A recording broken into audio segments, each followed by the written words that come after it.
This video is going to contain all the footage that Bethesda showed off at Starfield Direct for weapons, crafting, combat, and some general kind of inventory stuff. After last year's gameplay reveal, I made a video talking about how Starfield's gunplay didn't look bad, it didn't look amazing, but it's not like you were going to play Starfield for gunplay anyways. After what they showed off at Starfield Direct, I could actually take that back and maybe even make a little bit of a bold statement saying maybe you would play Starfield for some gunplay, because what they showed off was absolutely a major improvement from a year ago. They talked about how they have a whole new animation system for character movement, and you're also going to be able to play the game in third and first person. Last year they only showed off really first person and maybe some jetpack scenes in third person, but this year they said you can basically play it in third or first person, so that's pretty fantastic. But as the game kind of just rolls in the background, showing off some of the combat, you can tell it is looking really smooth. The really neat thing is how smooth some of the aerial combat using the jetpack to kind of jump over things. Then they show off your basic character management screen where you're going to manage your skills, what planet you're on, your ship, your mission, and yes, your inventory with your weapons. And then they go through and show off several different weapons with their own different look and feel and different kind of mods that you can put on. And just the level of customization that they showed off with the weapons was just amazing. Though as you watch through the footage is how much different a lot of the weapons look, and combining your boost pack with different ways to get in and possibly even get out of combat, maybe even get the safety, looks very impressive. But they're definitely showing off a lot more of the mods and customization that you can definitely do with weapons this time around compared to last year. Last year they didn't really show off too much of that. They showed it, but it wasn't like as in depth as what they showed this year. Obviously there was a lot more footage, but the variety of ways of different tools that you can actually be in combat was kind of impressive, because we do know there's going to be melee. You can punch things, you can use axes, you can use knives. There's going to be stealth abilities. So for all you old Splinter Cell type players, definitely seems like stealth is back. But just the game fluidity with which they showed off is just outstanding. There will also be some different status effects that will apply to the player, that if you keep going around meleeing things, that you will develop some soreness. So it'll be interesting to see all the different status effects that they have in the game. And then as you go around kind of collecting a lot of different weapons, you can use different ammo racks to have them on display.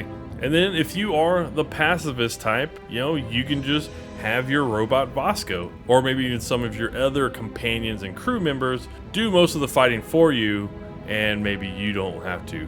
Now, an area where I think combat is going to be rather unique and different is up in space, when you go to take over other ships and you fight in 0G combat area. What they said was ballistic weapons will actually push you back, energy weapons will actually not push you back. So making sure you have the right weapon in maybe a 0G kind of combat situation might prove useful in being most effective. But you also notice through some of these screenshots down at the health bar that there's a gold section down there. That seems to be like you've suffered some kind of max health penalty and you can't regain that health maybe until you get some kind of status effect off of you to be able to get that max health back. Another thing I'll be curious to see is we saw a lot of enemies actually have their backpacks hit, explode, and kind of like shoot off after they exploded. So I'm curious if we can activate that backpack, like if it has its own kind of damage meter. Speaking of enemy health bars, you will notice that some enemies have red bars underneath the white bars, and the difference between the two is the white bar is the enemy health and the red bar actually has different segments, and it seems like it's an armor segment that once you fully deteriorate that amount of health, the armor segment will actually drop off. So in certain cases, you actually might need to take down the enemy health maybe like 2 or 3 times because they have different armor segments on that character. But as far as in the weapon crafting area, it looks pretty extensive as to what you are going to be able to craft. It doesn't seem like there's kind of like any limitation on a weapon. You're going to be able to do receivers, internal mods, optics, magazines, and batteries, or batteries, I guess. They got different muzzles, they got different ammo, which for ammo, what really kind of seemed interesting is it doesn't seem like you have to craft ammo. It's kind of like an upgrade to your magazine, or kind of like a mod to your magazine kind of thing. So given certain situations, you might want a particular ammo type. They also showed off different suppressors, especially in combat with laser beams. But most of the animations, especially around like weapon handling, look very smooth.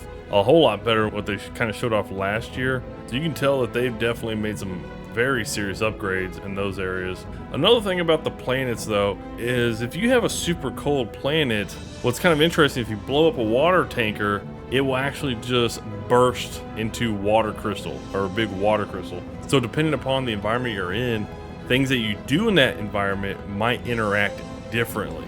Also, every now and then, one of the things that you'll notice is sometimes there is an enemy that's kind of highlighted, like a heat signature, and don't really know what that is. Like, why is one enemy highlighted and some of the others are not around them? Don't really know what that is. Maybe that's a skill, but as you rank it up, more and more enemies, you'll be able to see their heat signatures. But yeah, I just couldn't give Bungie enough praise for how much improvements on weapon animation and performance from last year to this year. They have made a lot of great strides here. Now, the interesting thing that they did mention and really even show off was about gravity and how each planet has its own different gravity value, and that gravity actually will impact and be a gameplay mechanic. So if there is low gravity, you can jump higher. Your jetpack will push you up higher. So the planet that you're on and their stats will impact your gameplay. That is phenomenal to hear them confirm that, because that was another question I did have last year, because we've seen many games, you know, they've had gravity, but it doesn't mean anything. With another thing being, if there is an enemy on fire, their health will continue to deteriorate, as it should. But we've seen a lot of different types of weapons in the game. We've seen shotguns, we've seen auto rifles and submachine guns, pistols, knives, axes. Obviously, you'll have your fist. We've seen energy type weapons. We've also seen what they have called mag type weapons. Don't fully know everything about those, but basically those are the weapons that have lasers coming out of like each little barrel, and apparently they do a lot of damage. And we will also have different kinds of explosives. They showed off freezing grenades and mines, frag mines, explosive mines. They also showed off like a little mini rocket launcher. And then towards the end, we actually also see some type of magic and taking out a hallway full of enemies. So gonna be very interested in seeing more about that. So thanks for coming and checking out this video.